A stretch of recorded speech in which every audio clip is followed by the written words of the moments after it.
Due to his hospitalization, Pope Francis was unable to preside over the traditional celebration of Ash Wednesday today, but through a homily prepared in advance and his Lenten message, the Pope was still able to encourage the faithful to journey together in hope.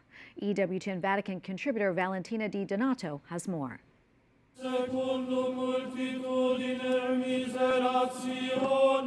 For more than 60 years, popes have celebrated Mass for Ash Wednesday in the ancient Basilica of Santa Sabina, the oldest existing basilica in Rome that has preserved its original architectural style, with the blessing and the imposition of ashes on the faithful. It's also customary for the Pope to lead a procession from the nearby Church of St. Anselm that inaugurates the church's solemn Lenten season leading up to Easter.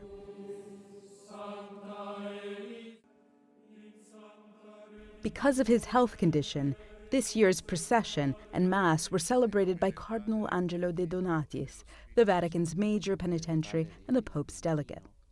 This is the first time in 20 years that a pope has missed the Lenten liturgy due to hospitalization. The last time it happened was when Pope St. John Paul II suffered severely declining health in 2005. In the homily written by Pope Francis, he emphasized that the imposition of the holy ashes brings to mind not only the memory of what we are, but also the hope of what we will be. Although we receive the ashes with our heads bowed in remembrance of who we are, the Lenten season does not end there. On the contrary, we are invited to lift our eyes to the one who rises from the depths of death and brings us from the ashes of sin and death to the glory of eternal life. Alla gloria della vita eterna. Just last week, while the Pope was still in the hospital, the Vatican published the Holy Father's Lenten letter. And in it, the Pope urged the faithful to embrace this season as a time of personal and communal conversion. The Pope also went on to write that it would be a good Lenten exercise for us to compare our daily life with that of a migrant or foreigner, to learn how to sympathize with their experiences, in this way discover what God is asking of us.